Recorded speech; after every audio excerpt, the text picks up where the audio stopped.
So I'd like to welcome everybody to our South Branch IHBC webinar that Kevin has very kindly agreed to do for us on Water the Enemy to Historic Buildings. And we're very grateful to Kevin for all these webinars that he's done for us. This will be our 4th webinar this year. So without further ado, I'll hand over to Kevin, but I would remind everybody, if you have any questions you'd like to ask, if you could enter them in the chat box, we can then pick them up at the end. So Kevin, I shall hand over to you and I'll drop out of the picture if I get this right. Hide self view. There we go.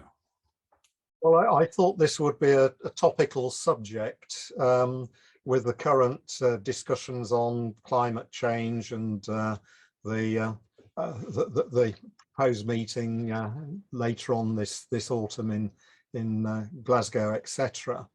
And I'll be starting off looking at sort of the catastrophic end of things, sort of major floods and what damage that does to historic buildings, and sort of work through to the burst pipe end of things, for sort of the minor problems with flooding and water damage.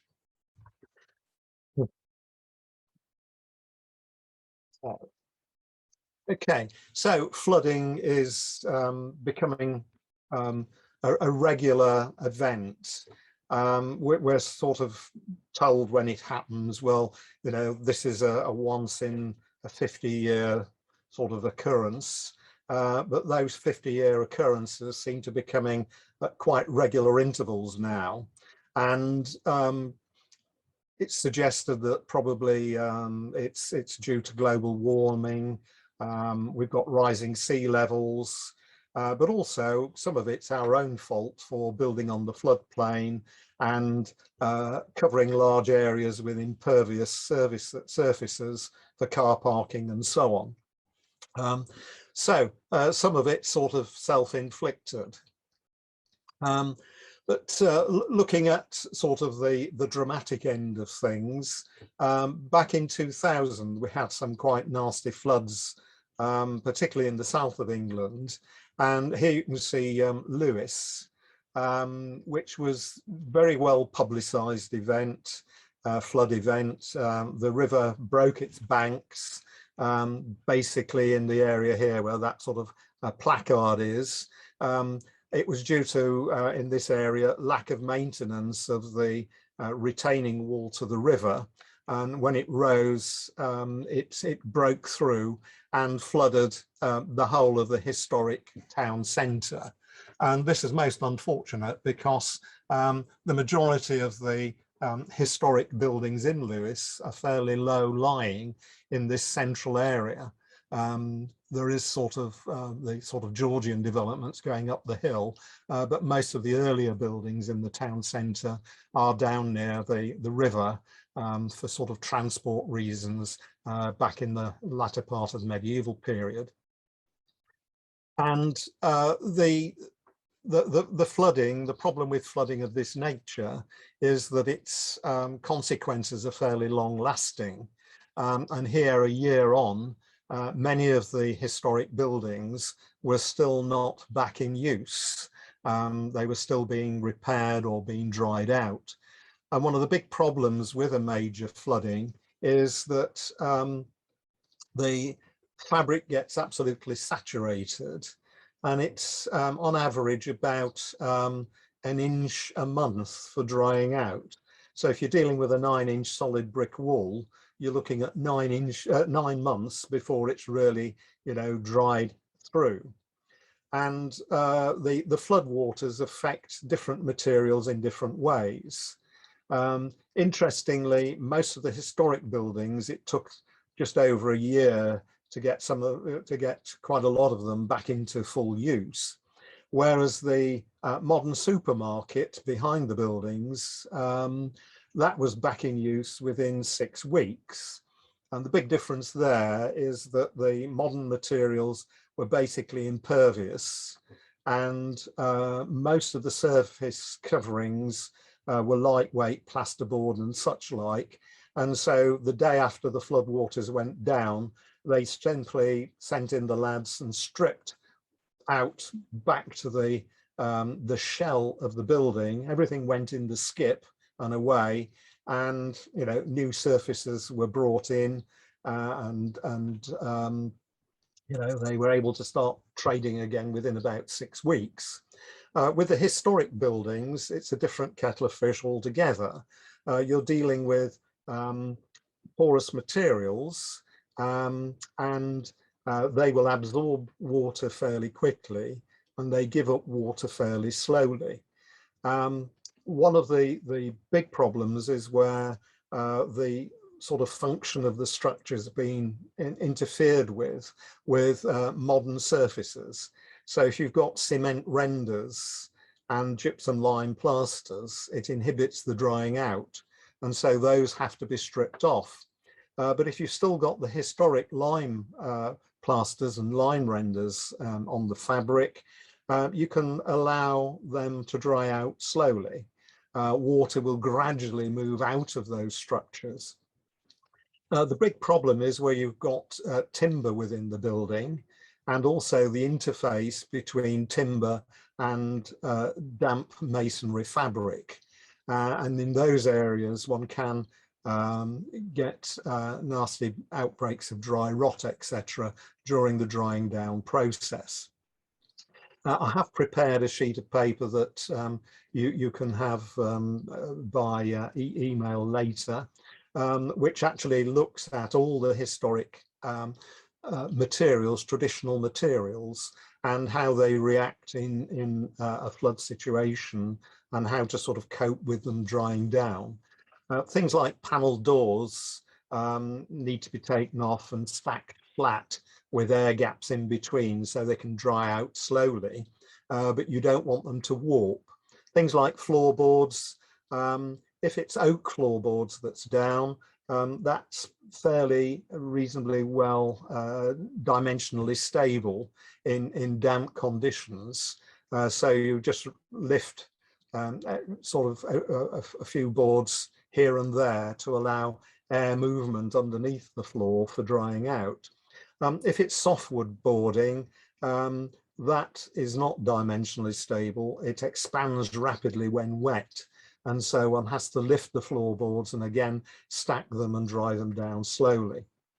And the key thing with historic buildings is to dry down slowly, not put in the heaters and the dehumidification equipment and try and dry it out within 6 weeks.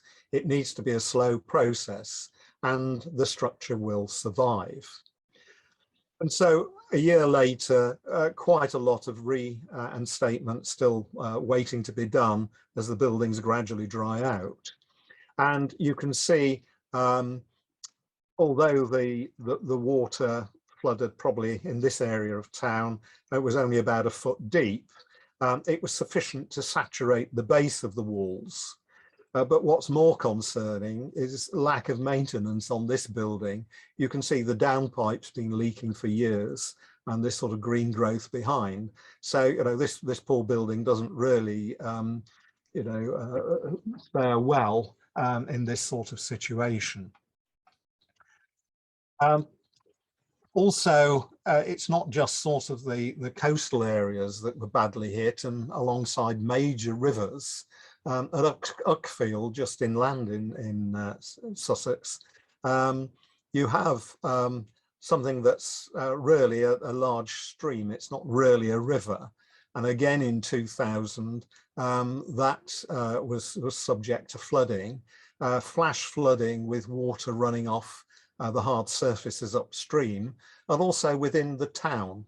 And when you look at this aerial view, you can see how behind the more historic buildings in the high street, you've got supermarkets with acres of tarmacked car parking.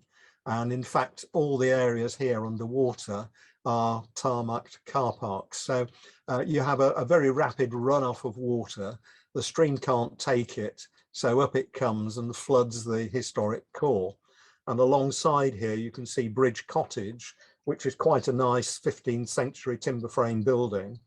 And in fact, it was 3 years before the little trust that run this as a visitor centre and museum were able to get it back into use again. So that gives you an idea of the impact of this sort of dramatic flooding. So in this country, we're not really geared up for these dramatic flood events. But elsewhere in Europe, they've learnt to sort of live with flooding, cyclic flooding, you know, where they've built on the floodplains. They tended to design their buildings to sort of accommodate this cyclic event. And at Passau, on the sort of Austria-German border in 2013, they had quite a dramatic flood. And these floods are caused by the thawing of the meltwaters coming down from the mountains in summer, the thawing of the snows and so on.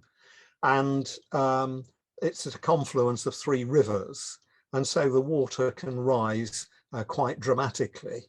And on the main town hall building here in the centre of the square, there is sort of a chart on the wall showing flood levels, starting in 1501 with the most dramatic flood.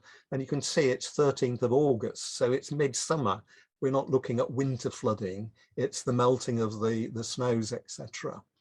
And nearly equaling it is the Great Flood of 2013.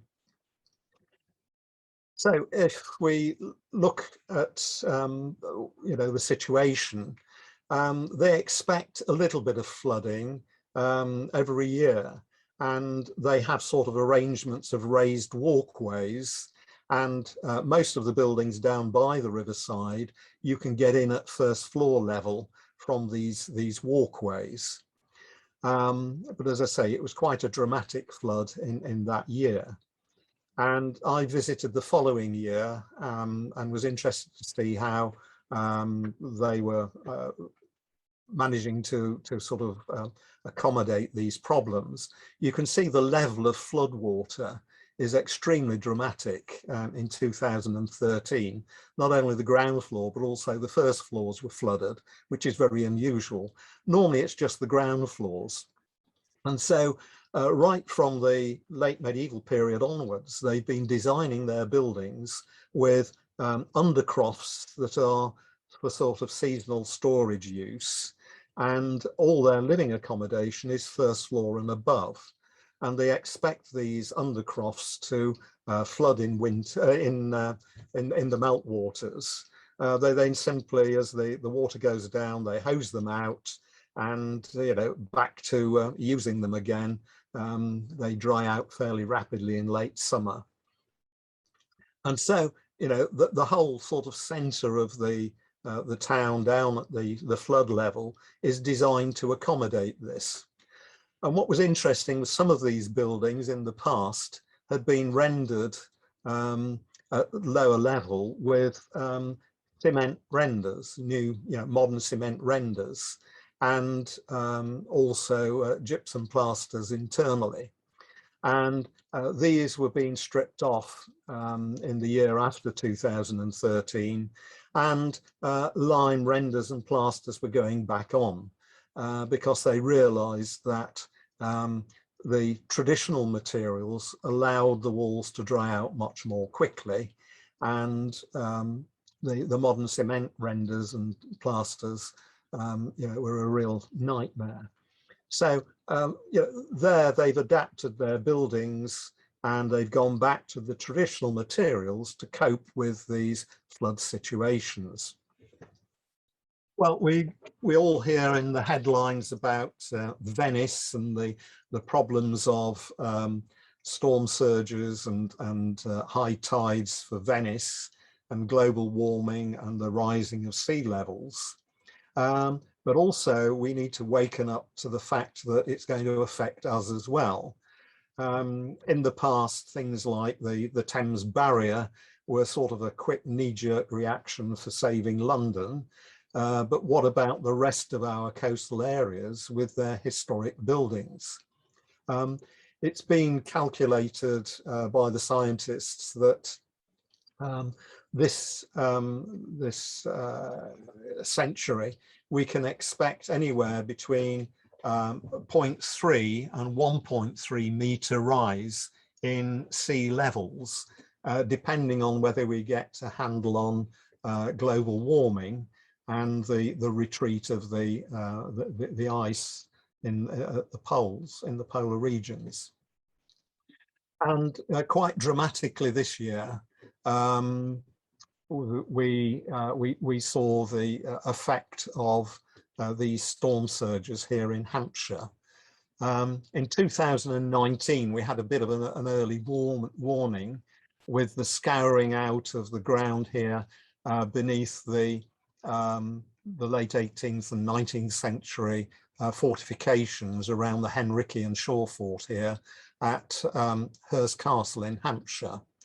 And the high tide of 2019 did scour out quite a lot of the gravel, etc.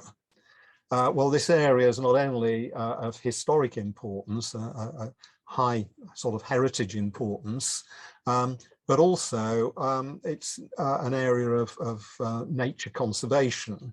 And there was quite a discussion between the nature conservation and the building conservation side of things as to, what one should be doing. And eventually they agreed that some shingle could be brought back onto the shoreline here to begin to sort of protect. But all was too late, because in February 2021, the storm surge and high tide coincided, and down came that section of the historic building. So it's too little too late in deciding how to best protect this coastal installation. But as you look along the coast, many of our historic ports and towns are right down on sort of high tide level. And so I think this is a wake-up call for the next few years as to how we can sort of cope with this developing situation. Well, getting closer to home now, other forms of flooding, well, firefighting can be a fairly sort of dramatic event for a building. Not only the destruction by fire, but also the damage from the water from the firemen's hoses.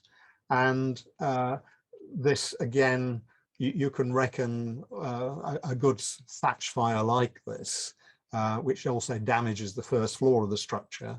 So much water goes on that, again, it's going to take a good year for this building to dry out, providing you get a quick scaffold and a tin lid over it to allow it to dry out gradually.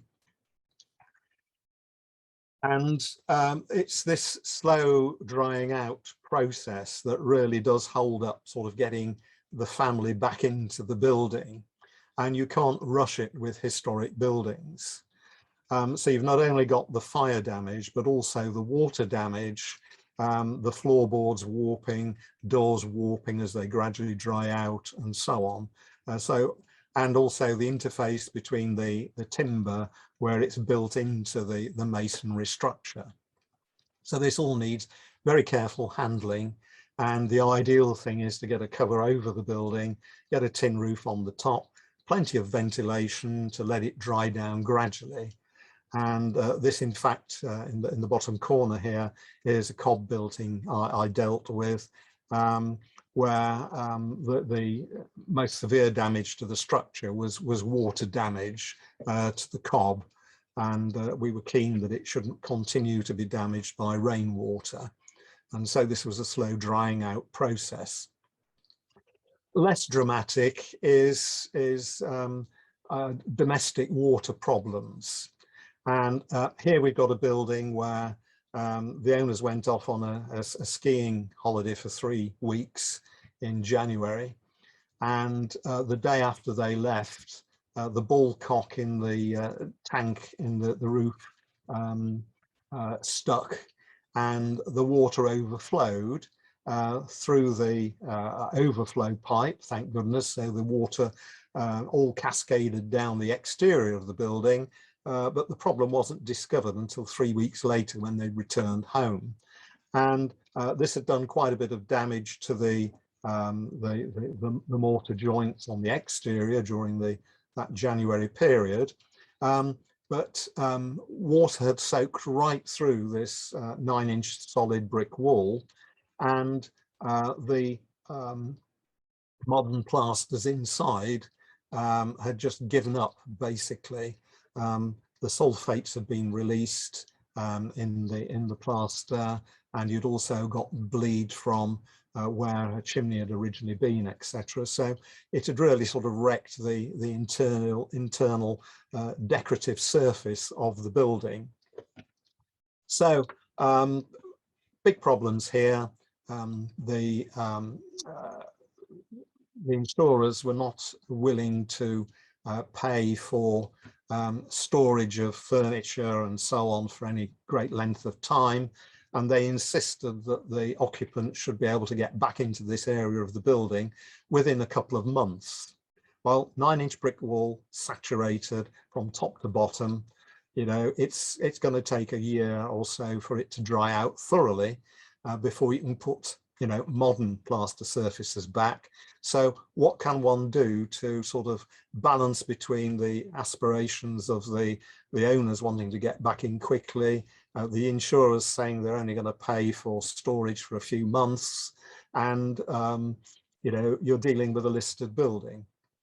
So in this case, what we had to do was deeply rake out the damaged mortar on the exterior of the building here, and we put back a lime mortar which contained porous particulates in the form of crushed chalk. So you basically were putting big pores in so that the joints acted as a wick to pull out the moisture externally. And we found the reason that there was so much moisture penetration into the interior was that a lot of the perpendicular joints hadn't been properly filled with mortar when the building was constructed. Brickies are the same the world over. You know, they have mortar on their trowel, which they put on the bed joint. What's left on the trowel, they dab on the end of the brick for the perp joint, and they never fully fill that perpendicular joint. And so any slight failure, and you get water tracking back.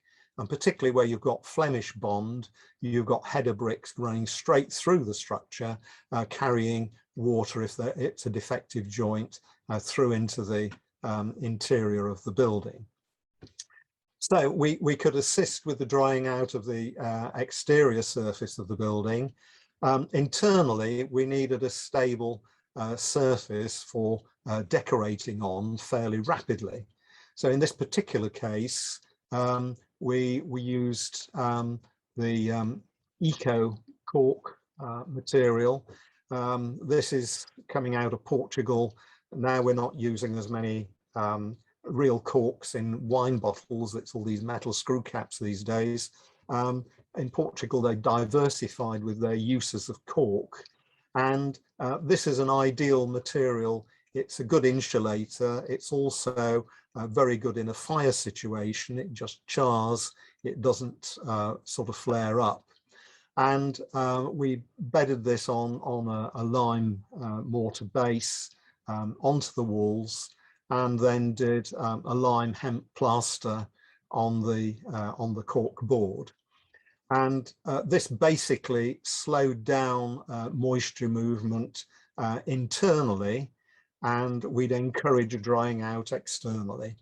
And 3 years down the line, the internal decoration is perfect, and moisture readings for the wall show that it's dried out beautifully. So sometimes one has to think outside the box as to how one can accommodate, you know, in a modern situation, the requirements of insurers, client, and the best interests of the historic building. Well, for sort of further advice, etc., on the sort of more dramatic flood problems, Historic England have produced documentation which you can download online, and also I think it's in a published form too, following the sort of 2013 floods and the 2000 floods. They brought out publications suggesting how one can tackle this drying out and reinstatement of traditional structures and listed buildings. Well, probably the problem that doesn't really hit the headlines is the slow problems of water penetration, and a lot of it's down to sort of management of rainwater disposal, and quite often it's just a lack of maintenance of properties. You'll all be aware of this drawing that's been around for many years, produced by the SPAB, showing all the danger points for water penetration into a historic building. And it's all sort of fairly common sense, you know, starting at the top of the building and looking at where water can get in with defective flashings and flaunchings and defective valleys, rainwater goods, drains, etc. But quite often clients need reminding of these problems. And you know, they're very quick to sort of go to Yellow Pages if they've got a damp problem, and you know, ring up the well-known damp specialists who will come in and cover up your problem with all sorts of magic potions and materials, etc., and probably don't find the root cause of the damp problem. So it's very important to analyse where the moisture is coming from before starting to throw preventative measures at it. So, you know, fairly obvious things. Look at the downpipes and the full pipe heads. This is in one of our major cities in Hampshire, and for years there's been a blocked downpipe head here, and it's wet this section of very nice diaper brickwork. And you've got an area where it's continuously damp, and then areas on either side where it wets and dries. This is sort of a tidal zone, what I call a tidal zone of wetting and drying. And this is where one tends to get salts developing.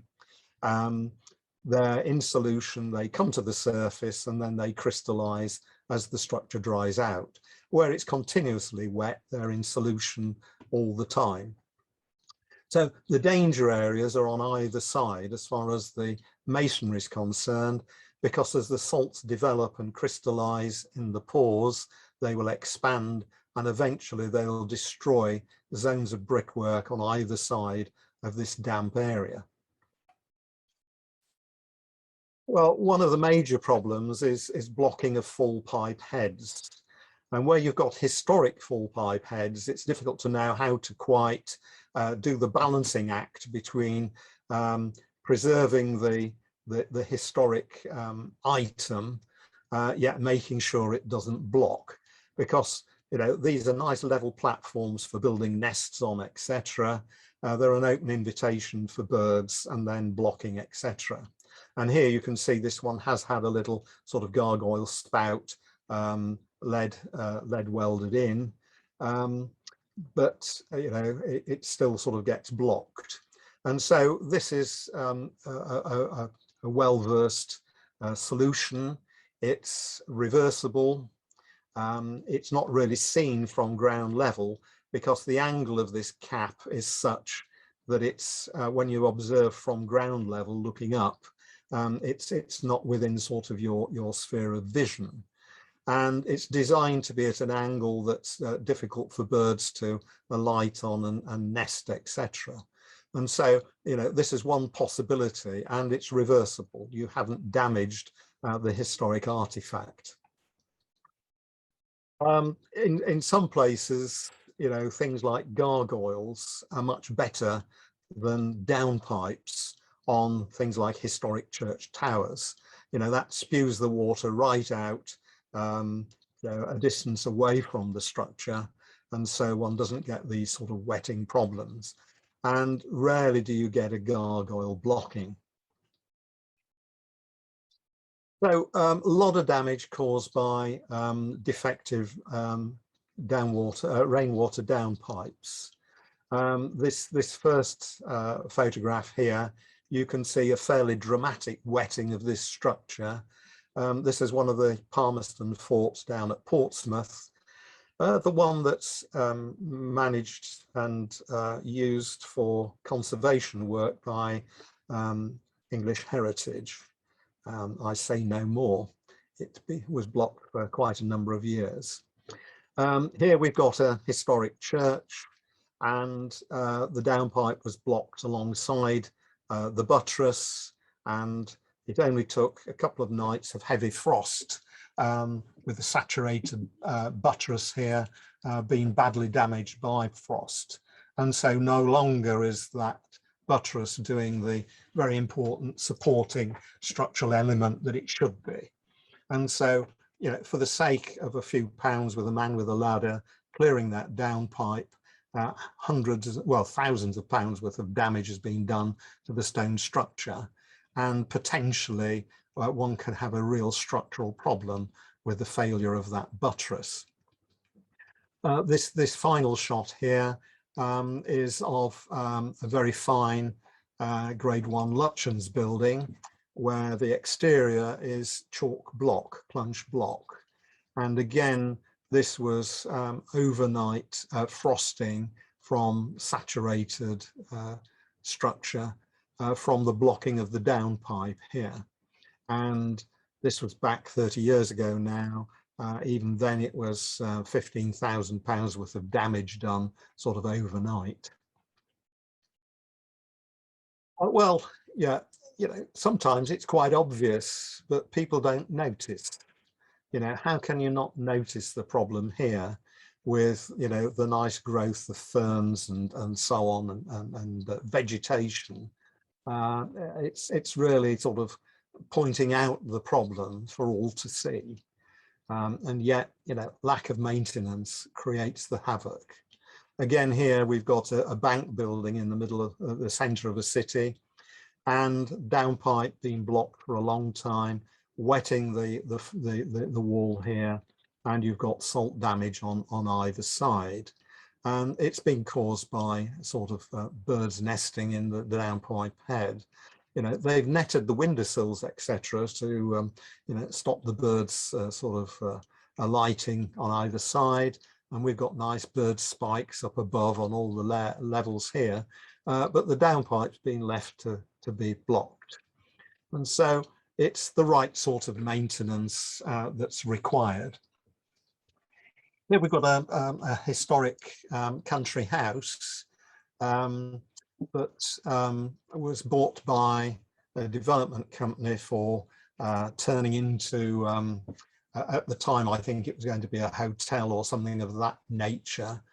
And during the sort of protracted negotiations with the planners about sort of converting the building, there was a lack of maintenance of the downpipes. And you can see here a fairly dramatic outbreak of dry rot in the area behind the shutter boxes. Ideal situation, damp wall due to leaking downpipe, dark situation, all the windows closed, so lack of ventilation, and so dramatic outbreak of dry rot. So quite rightly, the local authority said to the developers that they must sort it quickly. So they did. They brought in the guys from the Yellow Pages with their fairly volatile spirit-based dry rot fluid, which they sprayed everywhere. And then somebody had read that you must reduce the moisture content with the building, within the building. So they put in gas hot air blowers, and it took 3 days to achieve what they required, which was a flashover fire and the burning out of this wing, which then meant that there had to be some heritage gain to get the building back into use, and they got their required conversion. Yeah, well, so you now know what the dangers are with using spirit-based dry rot fluids and so on. Just as cautionary tale there. Quite often it's just sort of the little things that cause the problems. Here you can see a gutter had been put up, a new gutter. It's out of alignment, so water flows over the gutter at this point, but also no stop end. When it was put up, the guy didn't have the right stop end in his bag, so don't worry, I'll be back in this area in a fortnight. I'll pop a stop end in. And of course it never got done. And so water flows out here of the gutter, the end of the gutter here, down at the corner of the building, the worst possible situation. So eventually you're going to get problems with washout around the footings and a structural problem. Again, joints in gutters need maintenance. If you don't, that gradual sort of creeping out of moisture, particularly where the gutters are on a timber cornice like this, eventually the whole cornice rots out. And so again, it's down to sort of maintenance problems. Well, spotting the problem, you need to know where to look for likely problems, and obvious things are valley gutters. And I use this example, it's a church example, because one can get up the tower and look down onto the roofs to spot the problems. And you can see here leaves blocking up this valley gutter, and in the vestry here alongside, when we looked up into the roof space, this is the main truss, the base of it, with a really gorgeous dry rot fruiting body here. So it's this sort of very gradual creeping in of moisture that nobody notices. You know, dramatic floods are noticeable, but gradual seeping in of moisture can just raise the moisture content of the timber sufficiently for a fairly dramatic dry rot outbreak. Flat roofs are always a problem with historic properties, and particularly when sort of outlets block, etc. like this, you can get ponding and gradual moisture creeping up underneath the flashings around the flat roof area, soaking the structure. And again, there was quite a nasty dry rot outbreak within this medieval building. This is a situation where originally it had lead roofs. In they come with a modern answer. This is sort of a 3-layer flat roof fabric material, and where it abuts the chimney, you'll note there's a lack of flashings. They never were there, and they just simply abutted and sort of stuck the material to the chimney. And a few years down the line, this is the situation inside, with this this Georgian fire surround here, timber fire surround, with again quite a good dry rot fruiting body showing. Well, sometimes it's sort of a design fault right from the beginning, and this is quite a sort of a dramatic and costly example. This is Castle Drogo, that was designed by Lutyens at the beginning of the 20th century. His client was the millionaire owner of the Home and Colonial Stores, Julius Drew, and he, although he was sort of you know, newly rich, he was looking to sort of show ancestry for his family, and historic families needed a castle. So here we are. Lutyens designed a nice castle on the bleakest spot of Dartmoor you can imagine, with horizontal rain coming across, etc. But don't worry, it's built of granite, so it's fairly resilient to moisture. And Lutyens originally designed it with slightly pitched lead roofs on top. While Lutyens was over in India doing design work out there for the imperial buildings, this was being constructed, and the client was basically the clerk of works, and he decided that these roof areas would make super spots for marvelous views, etc., over the landscape, great places for parties. So let's go with a modern material. Let's go with a nice asphalt flat roof on the whole of the structure. Lutyens had also designed the walls to be cavity wall construction in case of getting driving moisture coming through the joints in the granite blocks. But Drew thought, well, castles have solid walls, so he instructed the builder as he went along to fill the cavity with whatever was on the scaffold. So from a couple of years after the sort of completion of the structure, there were problems, fairly dramatic problems of water leakage, etc. Well, the National Trust finished up with the building after the Second World War, and in the 60s they realized they'd got quite a problem of moisture ingress, and so the first thing that happened was the exterior of the building, the lime mortar was raked out and a nice cement mortar was put in to stop water penetration, and another layer of sort of asphalt round the edges on the roof. But basically the problem was that there's no real effective barrier for moisture moving from the flat roof. The downpipes were subject to blocking, they were internal. You've got RSJs holding everything up, so there was a rust problem. Also, it was a very cold roof structure, and so you got condensation problems. So you got water penetration from the top, condensation from underneath. So the RSJs started to rust. As they rust, they expand, and you get even further damage. And of course, asphalt is basically still a liquid material.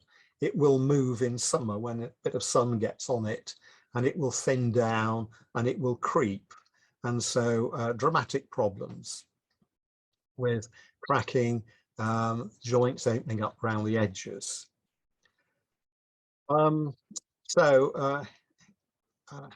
Historic England have been looking at these problems and have come up with a new solution here for this flat roof.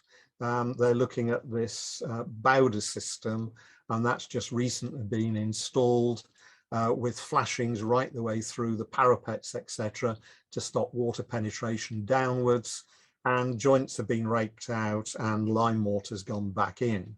So hopefully with this approach, Castle Drogo will be okay for the future. So quite often it's original design that is the problem with a lot of our water penetration and moisture problems.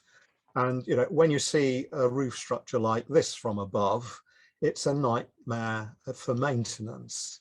Quite often areas are inaccessible, like the tops of these towers, etc., other than by using something like these hydraulic lift arm. You know, it's bad design right from the beginning as far as maintenance is concerned.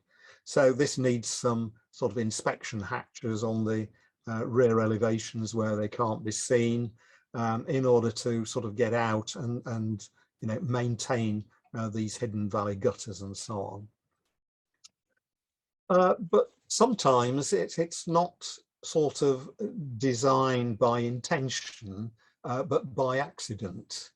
Particularly in our urban areas, you get the designed frontages from the Georgian and Victorian periods, etc. But then you get sort of development ad hoc on the back, quite a lot of it unplanned, or even in periods, you know, when we had sort of town planning, etc. You still got these sort of accretions on the back of the buildings. And sometimes these areas are completely locked in. There's no way of getting to maintain the difficult junctions between the buildings, etc., other than putting expensive scaffolding up. So in this particular case, the only access was over the flat roofs of 3 lots of property owners from behind. All the scaffold had to be brought in and put on other people's roofs in order to be able to get at this back of this building for maintenance. And the whole thing had been bird netted, which meant that all the leaves and other detritus was held on the roofs, you know, and guaranteed to sort of cause problems. And the gutters, many of the gutters had these anti-perch things put in, which again gathered leaves and feathers and other rubbish. And so the whole thing is a maintenance nightmare, but not by you know, design, but simply by accident. So drainage, absolutely essential to, once you've coped with water at high level on the buildings, it's then how do you cope with it down at low level. And you know, the last thing you want to do is gather all the water together and then spew it out at the footings, hoping it might eventually find this sort of surface drainage channel. Pouring in at the worst possible situation here, all the fines have been washed out, and in fact you could lift the stones out from underneath the buttress. So the buttress is being cantilevered off the main structure. So it's structure working in reverse in that situation. Here we've got a downpipe sort of disappearing into the ground, and you know, one's always suspicious about what's happening, where is the water going. And even this one, when it blocked, it sort of overflowed over, so one knew there were problems. And when the drains were lifted, you can see they're filled with roots and other rubbish. So once you get a little bit of damage into a drain pipe, it's an ideal source of water for tree roots and so on, and bushes, and you can get real problems with the drainage. In this particular case, it was a church. Water was flowing in beneath the floor, the raised floor system here, and you had very damp floor and walls and dry rot in the pew ends, etc. Water, buildings sort of sitting continuously in moist situations, again, can be a great problem. Here we've got one of the buttresses at Winchester Cathedral. The whole building, you know, the undercroft is flooded most of the year round. The whole of the footings are sort of sitting in water. In the medieval period, it was on wooden piles.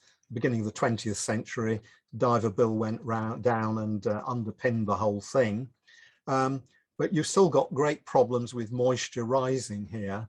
And the bottom of the buttress are continuously damp, but you've got this zone above where come summer, come winter, you've got different sort of moisture levels. And so you've got this sort of tidal zone of drying and wetting. And this is all salts damage.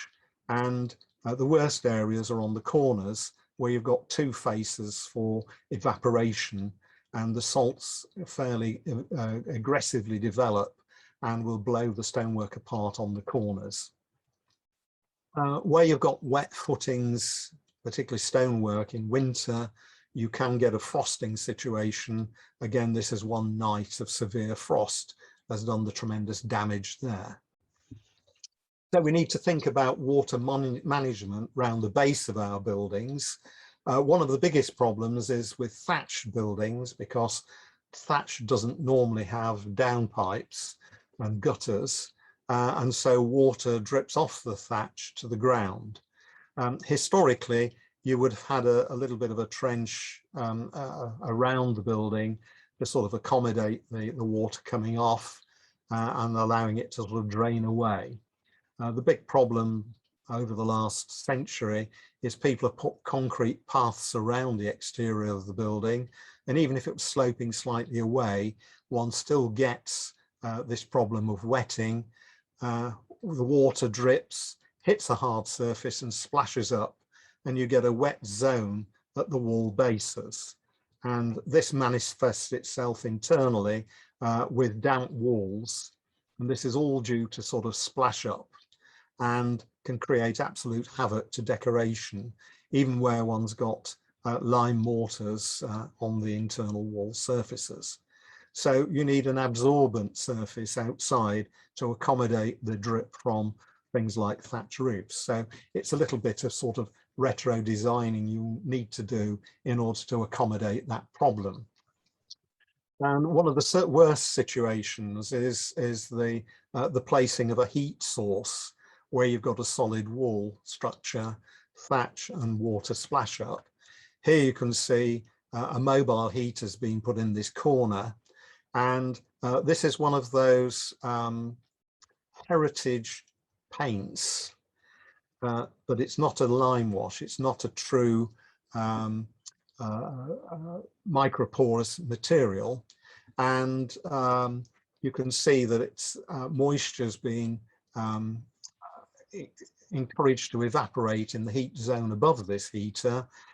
It's turned into water vapor and steam, and it's actually blown the paint off in a great sort of carbuncle here. It's totally detached, but it's held together nicely because of the binder, the modern synthetic binder in the paint. So again, one has to be very careful with heritage paints to find out what they are based on and whether they are truly microporous or slightly more microporous than other paints on the market.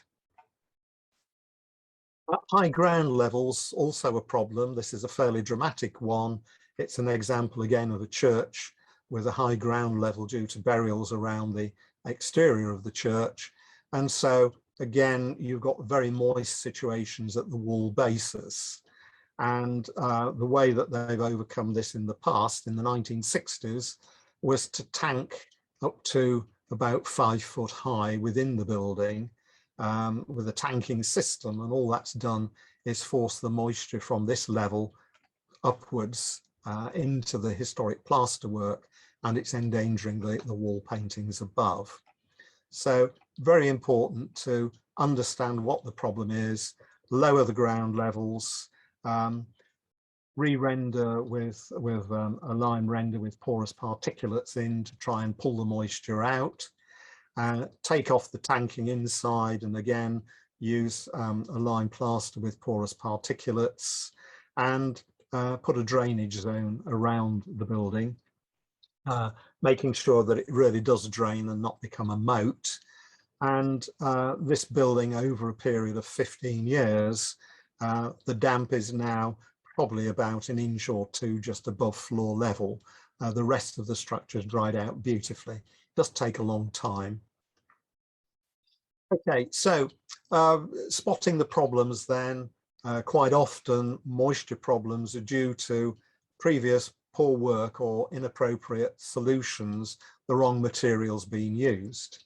And here we've got a good example where an attempt's being used with epoxy resin to sort of seal the top of these timbers to stop water penetration. But in fact, you've encouraged sort of rot just beneath. And again, here it's spotting the vulnerable areas where you've got a massive joints in this corner here on this timber frame structure. Water coming down an impervious surface here, trickling into the joint, and very rapidly that corner will rot out. So it's thinking about water management on historic structures, particularly timber frame structures. And the last thing you do is put a damp proof course immediately under the sill beam, the sole plate of a timber frame structure, because any water coming down the surface will find the damp proof course and with capillary action be pulled in underneath. And this sole plate was renewed 30 years earlier on a damp proof course, and you can see the way that it's rotted out.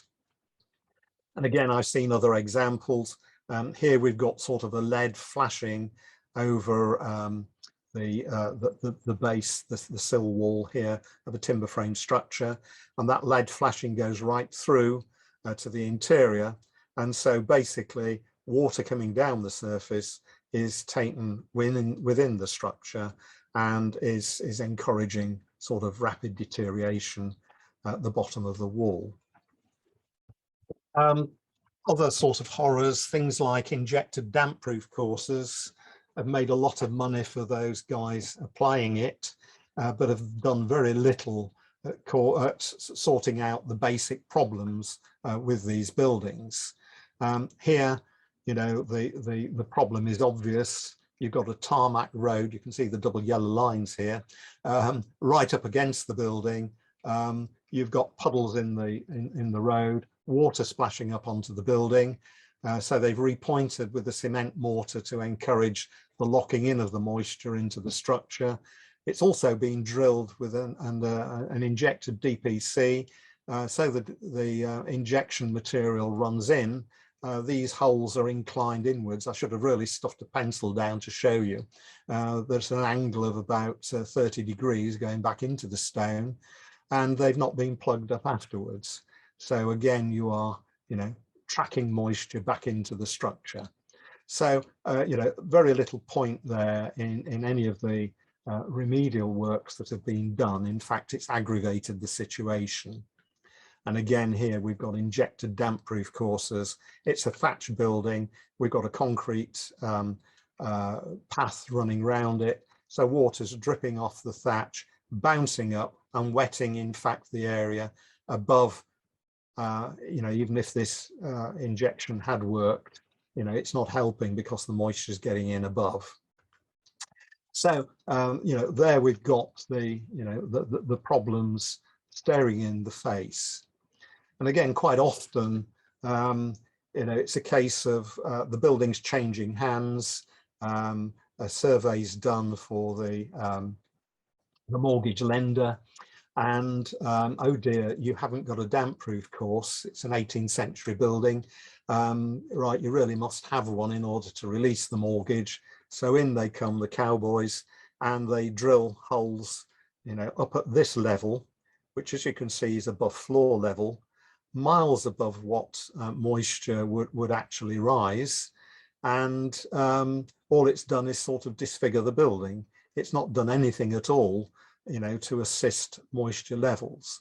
In fact, the best thing that could be done is to pull back the footpath away a little from the building, and probably to get some sort of gravel or something in there so it can easily, moisture can easily evaporate. So really they're creating problems rather than curing problems. And the thing too, what I hadn't mentioned was things like damp-proof courses are a fairly modern invention. In 1875, the local building regs brought them in London to overcome the problems of leaking and broken sewers around the buildings, and the problems of the structure of the buildings getting saturated with foul water. That was the original reason for damp-proof courses, in the form usually of slate. And it gradually became an idea across the country, and new build really started about 1910, putting in damp-proof courses. But then you've got, of course, the development of modern building construction using cement mortars and so on and so forth. So damp-proof courses really go with modern building construction and don't really work unless one's very careful in their positioning with historic structures. And again, impervious joints between timber frame and brickwork infill panels. Water runs very rapidly off the infill panel, finds the weak point, which is the junction between the timber and the brick. And here you can see the answer's been to pipe in this mastic material, which has dried out, you know, a bit of sunlight over a 3 or 4 year period, and now is in fact acting as a trap for the water in the joints. And you can see internally, all the infill panels have got sort of a halo ghosting around them of moisture problem. So in the case of brick infill panels against timber frame, what we now do is deeply rake out. We put in a Compriband strip, which is a mastic impregnated foam strip. That's corked in about 2 inches below the surface, and then a lime mortar with some hair to bind it together on top. And so the timber and the brickwork can move independently, and the joint never opens up and allows moisture through.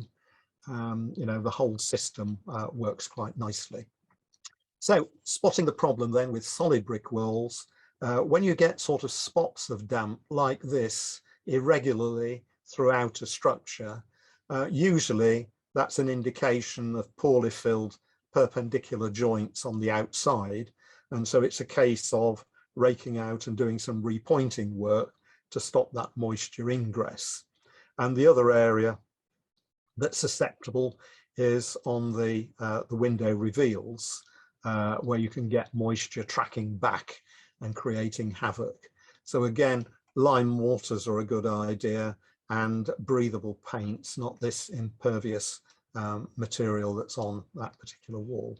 So looking at the outside, you can see there's quite a few defective joints, and close up you can see it's mainly the perp joints, particularly at the top of the perp joints. I could put my screwdriver right through the wall at that point. Where paint is on a building, quite often it masks defective joints, and once that paint had been poulticed off, you can see wide open perp joints that was allowing moisture to get in, and of course the impervious paint on the outside was stopping any evaporation outwards. So again, you know, one has to be very suspect of painted masonry and brickwork and what's happening behind it. Again here, blocked down pipe and this painted brickwork here. The moisture is not coming out through the bricks themselves, it's coming out through the joints, because here we've got lime mortar in the joints, and the paint's in fact shelled off over those joints, and so the moisture is coming out freely in that way. Cement pointing, again, this is a slide you've probably seen in the past when I've dealt with masonry, but the problems of using impervious cement mortars in joints of traditional buildings, the way it locks in the moisture and the salts. And what you need is the lime mortars to act as a wick to pull out the moisture and the salts with it. Yeah, lack of maintenance. Again, we're back to our urban situation here with areas impossible to get at, to clean out, bird droppings, etc., growth of vegetation, prevent birds perching, so they put these spikes in, which gathers all the rubbish together and the moss coming off the tiles, and really does ensure that your gutters and downpipes block. So it's sensible systems required. Again, we've got bird netting here with holes in it, so the birds could get in and roost quite safely within these areas. So it's a case of, you know, how does one manage this situation of birds in urban areas and around historic buildings?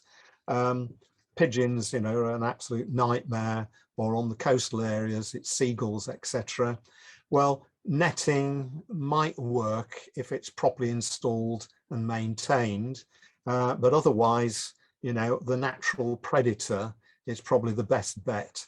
And many of our major churches and cathedrals now are encouraging birds of prey to take up residence. So understanding the weak points of the building is absolutely essential. Knowing where water ingress is likely to occur, and, you know, thinking about, you know, the health of the property.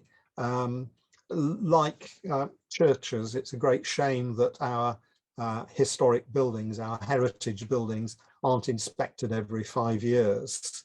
You know, the quinquennial system for churches is really first rate in spotting the problems, they're not always acted upon by the parishioners. But some sort of early warning system for problems, is quite important. Buildings need an MOT, just like your car does. So the last couple of minutes, consequences of water penetration are fairly obvious. Rot, the various forms of rot, by both wet rot and dry rot, depending on the moisture content of the timber, that needs carefully controlling. Dry rot can be quite dramatic, the way that the cellulose in the timber is attacked, and you get this cuboidal fracturing, which quite often is masked by the paint on the outside of the softwood timbers. And sometimes, you get a dramatic manifestation like this. I think this is one of the finest dry rot fruiting bodies I've seen. It seemed a great pity to destroy it. No doubt the ecologists one of these days will be putting preservation orders on them. Wet rot isn't quite as dramatic and quite as rapid in its destructive nature. It tends to happen on painted timberwork, particularly joinery, etc. And again, you can see where the moisture is getting in from defective joints around this window joinery. And you sometimes get on the interior these wet rot fruiting bodies. This is Doncapori expansiosa. It's sort of a leather hard brownish material. But the other manifestation is sort of the cracking of the paintwork, and when you peel it back, you get these sort of long strands of material.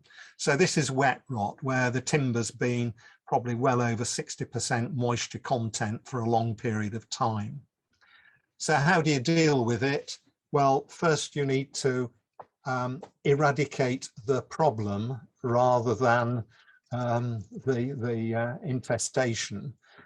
So it's good maintenance and repairs required, and then think about the rot problem. And the worst thing you can do is bring one of these materials in.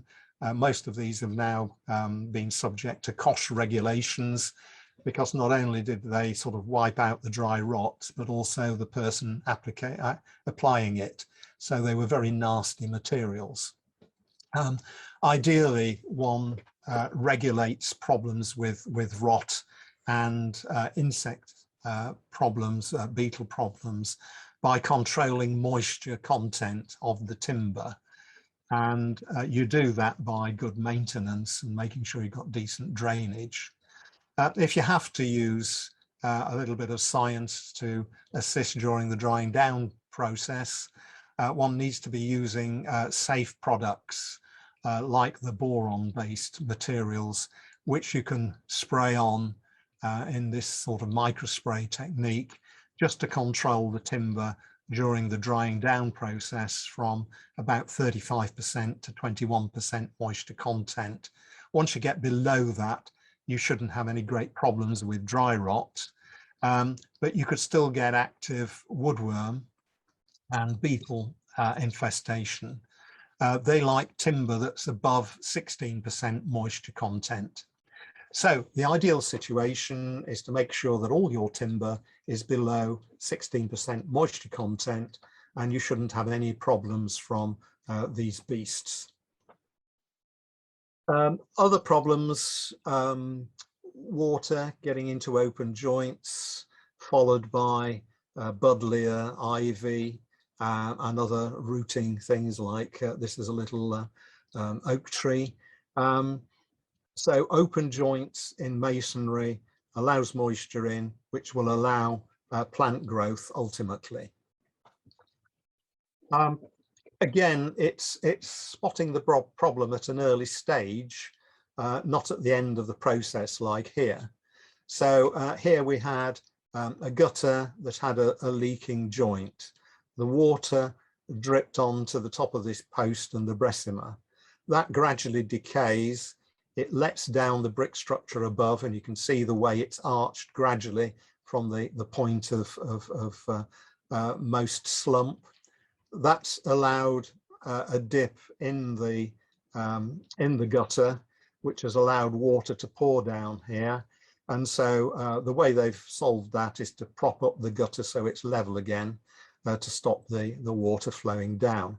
But all too late, as you can see, the damage has been done and acro props are now holding up the structure. So that's a fairly sort of dramatic one. Again, things like deterioration of the nails holding the battens on a tiled roof, gradual sliding down allows moisture penetration, allows deterioration of the main structure of the building. With masonry, moisture getting in, you can get frost damage. This is newly built, newly constructed brickwork. They had a break over Christmas. There was no roof yet on the building. Water got in, saturated the insulation material in the cavity. The water then saturated the structure, and the first frosts blew out, you know, the moisture and also the face of quite a few of the bricks. So moisture handling is very important. Again, here we've got a problem where there's no drainage out of this bridge. It had been repointed, no weep holes, moisture build up, first frost, you know, buttress blew off. So again, you know, it's thinking, how does moisture get in? How can we control it?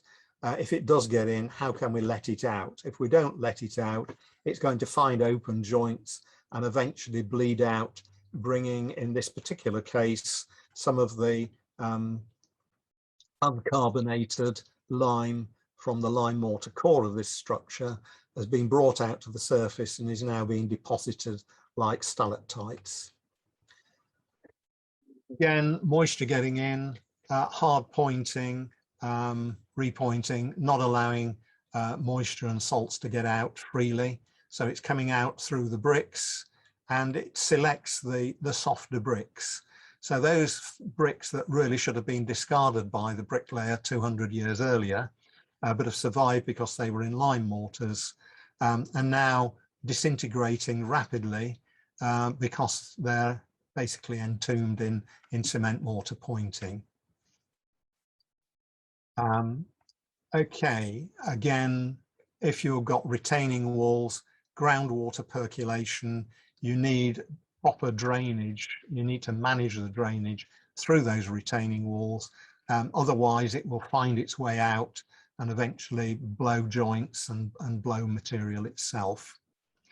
So, yeah, just finally, wall ties. From the 19th century onwards, we started to get cavity walls and wall ties. In the early period, those wall ties were mild steel, and if they get damp, they will rust and they will expand to something like 10 times their size. And when you see a structure like this with cracking in this form, this in fact is the wall ties expanding and pushing up the brick joints. So it's something to look out for. In more historic structures, quite often they're held together with metal cramps. And here you can see moisture's got in at this joint and the metal cramps have rusted. And this is the power of rust lifting several tons of masonry as it's expanded. Again here, these cramps were about 2 to 3 inches beneath the surface. Moisture's got in and the cramps have rusted and actually blown the whole of the face of the stonework. Again, metal medieval ferramenta here, window bars going in to stonework. They've rusted where they've gone in, expanded, blown the stonework. So in this situation, one simply cuts off just the tip of the ferramenta, saving the medieval ferramenta, and put a phosphor bronze tip on, which is dimensionally stable in a moisture situation. Then you can repair the stonework. So again, it's working out what the problem is and accommodating it without destroying historic fabric. Condensation is sort of our final source of moisture. It's basically a modern blight. The more we make our homes comfortable and draft proof and so on and so forth, we lock moisture in. If our buildings are acting as traditional historic fabric, they will allow a certain amount of moisture movement externally. When we start interfering with the system of moisture movement through our building and we lock it into the structure, that's when we start and get big problems with condensation. So ventilation, allowing permeability of paint surfaces on solid walls and permeable external renders and plasters internally, we can begin to regulate the problems so we don't get these horrendous problems where moisture is created, such as kitchens and bathrooms. Otherwise we get molds developing, etc. Also thinking about the management of heat and moisture within the building, and the most extreme examples are our church buildings where the heating's switched on for a couple of hours before a service. You have the service, lots of people generating lots of water vapor. You then, they all retreat. You lock the building up, switch the heating off, and all that moisture condenses on impervious surfaces such as monuments, etc., and windows, particularly if they've had external glazing to protect the stained glass. So think about moisture movement within the structure. How does it get out of the structure? Air movement within the structure. Large pieces of furniture in corners, you're likely to get condensation in the corners if you've got solid wall structure. You need to be able to get air circulation around. Think about the positioning of heat sources. Again, not a good idea on external solid walls, much better on the internal walls. Otherwise, you're pulling moisture and salts through, as you can see with this illustration here. Again, here we've got an example of an impervious render on the outside, moisture penetration through poor joints between the window and the masonry, moisture getting in. It's behind shutter boxes, etc. So you're getting moisture and condensation and a dry rot outbreak. With lead, it's even more important to regulate moisture content beneath the lead surfaces. Otherwise, you can get undersheet, lead undersheet corrosion like this, which will see off that lead sheet within about 5 years. So need to think about the construction of the roofs. If it's going to be a cold roof structure, it needs plenty of ventilation, as you can see here. So moisture movement within the building is very, very important to think about. And again, back to our old SPAB diagram here of, the way that a traditional building functions, think about moisture movement and so on. It's, all well trying to be green and stopping drafts, etc.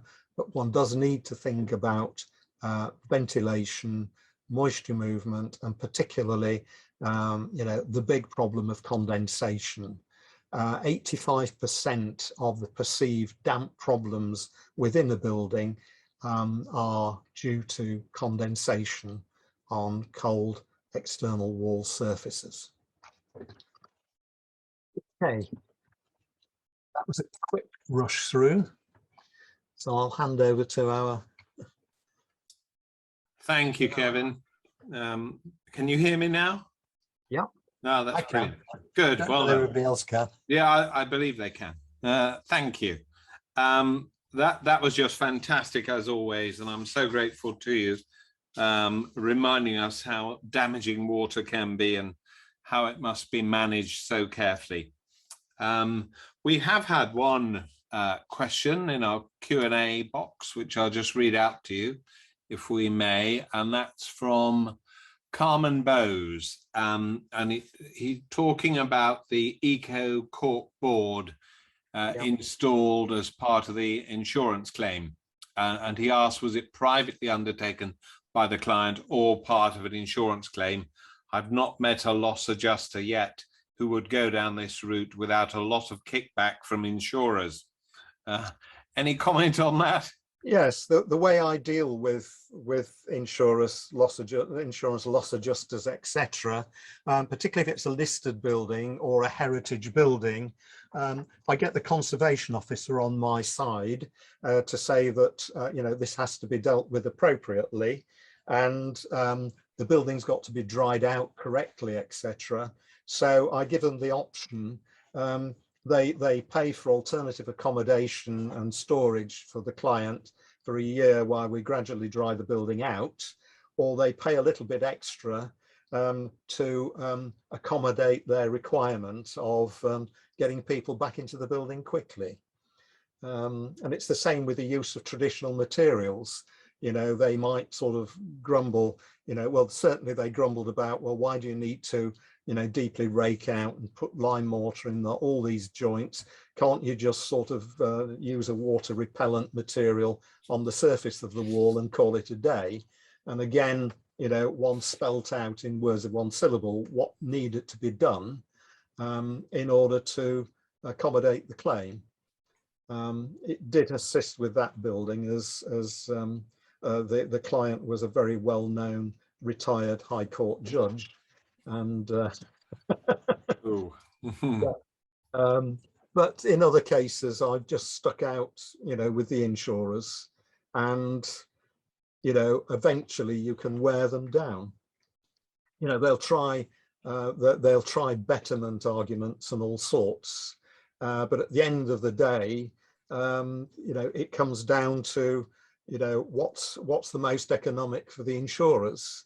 A long protracted discussion with them, and you know, accommodating clients in alternative housing or storage of their things, or caving in and letting us do something that's sensible. Fair enough. And the second question has just come through, Kevin, from Easter Gayo. How do you see the future of protecting heritage buildings? Will we fall back on older, more traditional techniques or new innovations? It's quite a balancing act, and it's been very interesting following the experiments and monitoring that Historic England have been doing on retrofitting things like insulation to historic buildings. They did some sort of Victorian buildings up in Bolsover, and they've had one or two other structures that they've been looking at and monitoring. And you know, what's become very clear is that you can very easily create big problems of moisture within a structure by wrongly applying, you know, modern insulative materials that aren't vapor permeable. So it's going to be a case, I think, of very carefully going forward and doing a balancing act. And it's down to really the carbon footprint. And, you know, do you use a high-tech material that's got a very big carbon footprint in its production and probably got a very short life in order to gain a small amount as far as your heating bills are concerned? Or do you accept that you've got a little bit of heat loss through your historic buildings? There are things you can do that aren't too intervention, you know, intervening and damaging to the traditional structure to make them perform better, and recognize that their carbon footprint is spreading over 150, 300, 500 years, depending on how the building's been up. You know, I think at the moment we're probably looking too much sort of black and white on this this balance, carbon footprint balance. You know, and I have quite strong arguments with people about electric cars, you know, how green are they? And double glazing units that only last for 10 years and then you have to replace them. Whereas your timber frame, your timber build window, particularly if you can use now the modern Accoya timber, and you know, glazing, ordinary single glazing, can last a century, you know. So which has got, at the end of the day, looking at the whole life of those materials, you know, which is the greener? And I know which side I'm coming down onto. Fair enough. Kevin, thank you so much. As always, that was simply brilliant. And we're all deeply indebted to you, because throughout the last 18 months, you've pretty much kept us going with your webinars, which are absolutely brilliant. And we're so grateful.